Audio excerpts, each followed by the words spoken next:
Alors, la lanterne n'a jamais été imprimée rue de la Sellerie. C'était on dirait dans le franglais actuel, le dispatching. Bon. André Foussier, généralement, apportait la copie. Bon. Quelqu'un d'autre apportait le papier blanc, parce qu'il fallait se procurer du papier blanc. Bon. Et tout ça étant rassemblé rue de la Sellerie, ça repartait.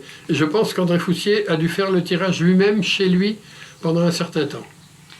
Peut-être même jusqu'à son arrestation. C'était la pâte à polycopier. La pâte à polycopier. C'était un format écolier. On écrivait ça à l'encre violette, comme les écoliers. Hein. Bon. Et puis on y ajoutait des dessins, enfin des choses comme ça. Hein. Voilà. Et donc la lanterne, pendant toute cette période-là, elle sortait en général 2 fois par mois, à environ, je crois que c'est 250 exemplaires. On peut chiffrer à peu près comme ça. Et elle était diffusée, chacun repartait avec son petit paquet dans son secteur. Moi, j'en transportais toujours dans le secteur d'Amboise, mais le secteur d'Amboise, on était plusieurs. Il y avait en particulier Carmen Blanchy, qui était la fiancée d'André Foussier. Carmen Blanchy était institutrice à Chargé. Elle était directrice d'une école à 2 classes. Et à partir de janvier 1942, son adjointe, c'était Rolande.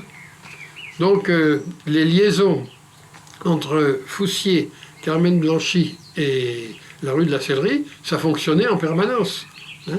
Carmen Blanchy était toutes les semaines, tous les jeudis, on se voyait à Tours, rue de la Sellerie. Le papier était planqué chez les parents à Rolande-Douzilly. Il tirait, comment il tirait, là, moi je ne peux pas te le dire. Est-ce que Marcel a des précisions là-dessus?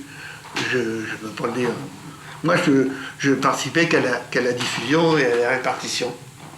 Pour les gens que vous connaissez très bien, on pouvait remettre de la main à la main, mais c'était les boîtes aux lettres, hein. La lanterne et puis les humains, etc.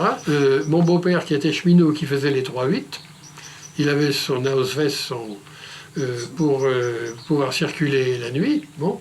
Quand il partait à 3h30 du matin sur son vélo pour aller à la gare, bon, ça lui arrivait souvent de faire les boîtes aux lettres avec notre matériel. Le moment de Rolande faisait des ménages. Et il lui arrivait de sortir faire les courses.